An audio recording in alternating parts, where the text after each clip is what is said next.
Welcome to trendy TV. ఎన్నికలకి 3 నెలల ముందే ఏపీ రాజకీయాల్లో ఆసక్తికర పరిణామాలు చోటు చేసుకుంటున్నాయి. ఓ పక్క వైసీపీ అధినేత జగన్ అన్ని సెట్ చేసుకుని అభ్యర్థుల ప్రకటనకు సిద్ధమయ్యారు. మరో పక్క టీడీపీ జనసేన కలిసి పోటీ చేయడానికి రెడీ అయినా ఇప్పటి వరకు పొత్తులో సీట్ల లెక్కలు తేలలేదు.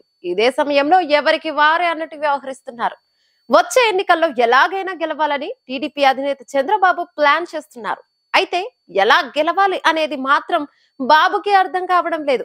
దీనితో గెలుపు వ్యూహాలు రచించడం కోసం టీడీపీ అధినేత చంద్రబాబు మల్లగుల్లాలు పడుతున్నారు.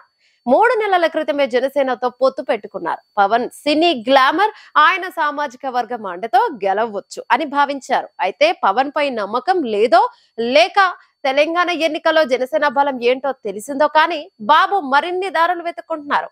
ఇందులో భాగంగా ఎన్నికల వ్యూహకర్త ప్రశాంత్ కిషోర్ తోనూ మంతనాలు కూడా జరిపారు. మరి ఆ పీకే ఏం చెప్పారో తెలియదు. ఇంతలోనే డీకే వైపు బాబు అడుగులు పడ్డాయి. కర్ణాటక ఉప ముఖ్యమంత్రి డీకే శివకుమార్ తో బాబు జరిపిన భేటీ ఇప్పుడు రాజకీయంగా హాట్ టాపిక్ గా మారింది. ఆయన కాంగ్రెస్ వైపు కూడా చూస్తున్నారా? ఏపీలో ఏమాత్రం బలం లేని కాంగ్రెస్ కోసం కూడా చూస్తున్నారా అన్న సందేహాలు వ్యక్తమవుతున్నాయి. సింగిల్ గా వైసీపీని ఎదుర్కోవడం కష్టమని చంద్రబాబుకు ఎప్పుడో అర్థమైంది. అందుకే కొత్త మార్గాలను అన్వేషిస్తున్నారు. అందులో భాగమే డీకేతో మంతనాలు అని చెప్తున్నారు. ఇప్పటికే జరుగుతున్న పరిణామాలపై జనసేన అధినేత ఆగ్రహంగా ఉన్నట్టు తెలుస్తుంది. దీనికి తోడు ఇటీవల నారా లోకేష్ అన్న మాటలు జనసేనలో ఆగ్రహం తెప్పిస్తున్నాయి.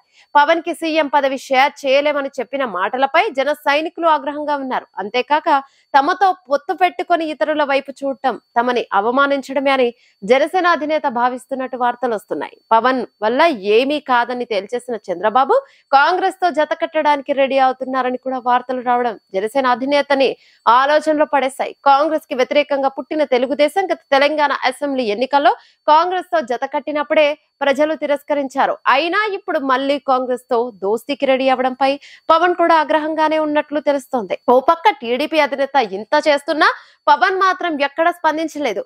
తన పనేదో తాను చేసుకుంటున్నారు. చంద్రబాబు పీకేతో భేటీ అయినా డీకేతో భేటీ అయినా బ్రో ఐ డోంట్ కేర్ అన్నట్టు పవన్ వ్యవహరిస్తున్నారు. దీనితో పవన్ వ్యూహం ఏంటో అంతు చిక్కడం లేదు. ఓవైపు తన పార్టీని పటిష్టం చేసుకునే దిశగా అడుగులు వేస్తున్నారు.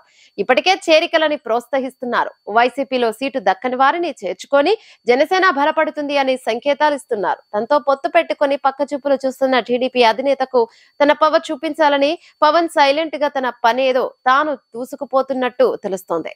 ఉభయ గోదావరి, ఉత్తరాంధ్ర జిల్లాలో తన అండ లేకుండా టీడీపీ గెలవడం కష్టమని పవన్ భావిస్తున్నారు. అందుకే చంద్రబాబు ఎటు తిరిగినా చివరకు తన దగ్గరకు రావాల్సిందే అని పవన్ ధీమాగా ఉన్నారు. అందుకే తాజా పరిణామాలపై సైలెంట్ గా ఉన్నారు. అంతేకాక తాను తన పార్టీ బలపడేలా అడుగులు వేస్తున్నారు. చేరికలతో టీడీపీ అధినేతకు హెచ్చరికలు పంపిస్తున్నారు.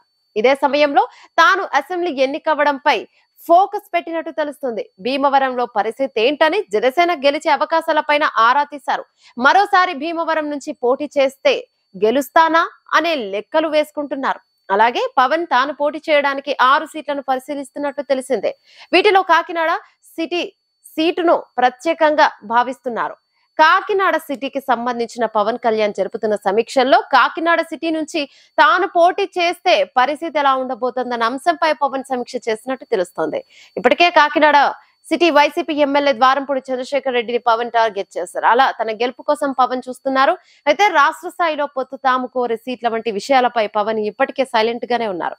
టీడీపీ ఎన్ని ఇస్తే అన్ని తీసుకుంటారా అని జనసేన నేతలే ప్రశ్నిస్తున్నారు. అయితే చేరికల ద్వారా బలం పెరిగిందని చెప్పి అధిక సంఖ్యలో సీట్లు కోరేలా పవన్ ప్లాన్ చేస్తున్నట్టు తెలుస్తుంది. ప్రస్తుతానికి సైలెంట్ గా ఉన్న బాబు తిరిగి తన దగ్గరకు వచ్చినప్పుడు తన లేఖలు ఏంటో చెప్పి వ్యూహంలో పవన్ ఉన్నట్టు తెలుస్తుంది. ఈ వీడియో మీకు నచ్చినట్టయితే లైక్ చేయండి, షేర్ చేయండి, కమెంట్ చేయండి, సబ్స్క్రైబ్ చేయండి.